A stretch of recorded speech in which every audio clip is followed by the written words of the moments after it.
नमस्कार भक्तांनो. श्री ब्रह्मचैतन्य गोंदवलेकर महाराज अमृतवाणी या आपल्या यूट्यूब चॅनलमध्ये सर्व राम भक्तांचे मनापासून स्वागत आहे. आज आपण साक्षात परब्रह्मस्वरूप श्री ब्रह्मचैतन्य गोंदवलेकर महाराजांच्या अद्भुत चरित्रातील एक अत्यंत डोळे उघडणारी आणि जीवन बदलणारी कथा ऐकणार आहोत. ती म्हणजे श्रीमंतीचा गर्व आणि रामाचे नाम. गोकुळासारख्या पावन गोंदवले भूमीत साक्षात परब्रह्मस्वरूप श्री गोंदवलेकर महाराज भक्तांचा उद्धार करत होते.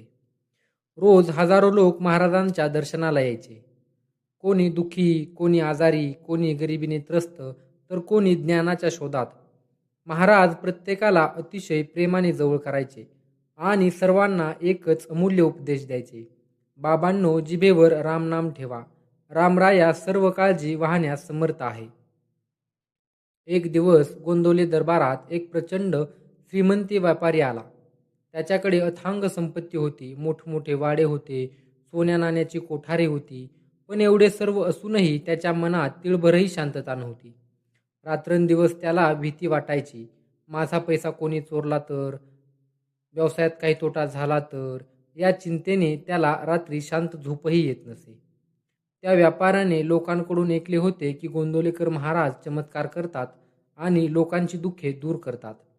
म्हणून तो व्यापारी अतिशय गर्वाने डोक्यावर अहंकाराचा पागोटा आणि हातात सोन्याची नाणी भरलेली एक मोठी गोणी घेऊन महाराजांच्या दरबारात आला. महाराज त्यावेळी साध्या लाकडी पाटावर बसले होते. त्यांच्या चेहऱ्यावर अथांग शांतता आणि अलौकिक तेज होते. तो व्यापारी महाराजांच्या समोर गेला आणि कसलाही नमस्कार न करता गर्वाने ती सोन्याची नाण्याची गोणी महाराजांच्या पायाजवळ आपटत म्हणाला, महाराज, मी या भागातील सर्वात श्रीमंत व्यापारी आहे. माझ्याकडे संपत्तीची काहीही कमतरता नाही, पण मला शांती मिळत नाही. ही सोन्याची नाण्याची गोणी मी तुमच्या चरणी ठेवतो, पण मला बदल्यात मनशांती आणि आनंद विकत हवा आहे.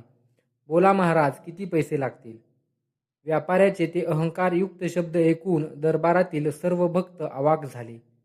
पण साक्षात करुणेचे सागर असलेले गोंदवलेकर महाराज मंद हसले. महाराजांनी त्या सोन्याच्या गोणीकडे पाहिले सुद्धा नाही. महाराज अतिशय शांत आणि प्रेमळ आवाजात म्हणाले, अरे बाबा, तू भलताच भोळा दिसतोयस. या जगात पैशाने, सोन्या चांदीने दागिने विकत घेता येतात, मोठमोठे वाडे विकत घेता येतात, पण मनाची शांती आणि समाधान बाजारात विकत मिळत नाही. जर पैशाने शांती मिळाली असती तर जगातला प्रत्येक श्रीमंत माणूस सर्वात आनंदी दिसला असता. पण तसे आहे का? व्यापारी विचारात पडला. महाराज पुढे म्हणाले, तुझ्या या सोन्याच्या नाण्यांमध्ये एवढी ताकद असती तर मग तू रात्री शांत का झोपू शकत नाहीस? अरे धनिका, तू ज्या पैशाचा गर्व करतो आहेस तो पैसा तुझ्या मृत्यूनंतर तुझ्यासोबत येणार नाही. मग ज्या गोष्टीने शांती मिळत नाही तिचा गर्व कसला करतोयस? व्यापाऱ्याचा अहंकार महाराजांच्या एका वाक्याने फार गळून पडला. त्याचे डोळे उघडले. तो व्याकुळ होऊन महाराजांच्या चरणावर डोके ठेवून रडू लागला.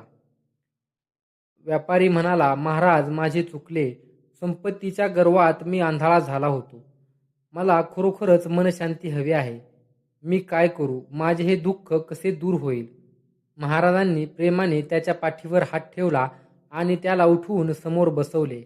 महाराज म्हणाले, अरे बाबा, हे सोन्याचे नाणे म्हणजे खरे धन नव्हे. या जगात सर्वात मोठे धन कोणते असेल तर ते आहे साक्षात रामनाम.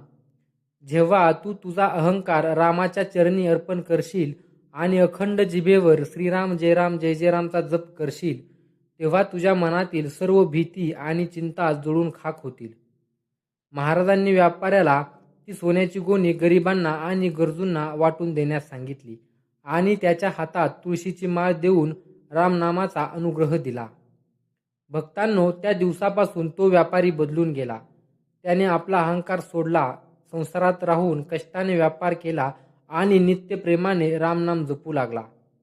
काहीच दिवसात त्याच्या चेहऱ्यावरचे दुःख गायब झाले आणि त्याला जीवनातील खरी मनशांती मिळाली. तर भक्तांनो, या कथेतून श्री गोंदवलेकर महाराजांनी आपल्याला काय शिकवले? एक, पैशाने शांती मिळत नाही. संपत्ती गरजेपुरती असावी, पण तिची आसक्ती आणि गर्व माणसाचा नाश करते. 2, अहंकार हेच दुःखाचे मूळ आहे. मी श्रीमंत आहे किंवा मी ज्ञानी आहे, हा भाव जोपर्यंत मनात आहे तोपर्यंत भगवंत लाभत नाही. रामनाम हेच खरे धन. संसारात कितीही संकटे आली तरी जिभेवरचे रामनाम आपल्याला कधीही दुःखी होऊ देत नाही.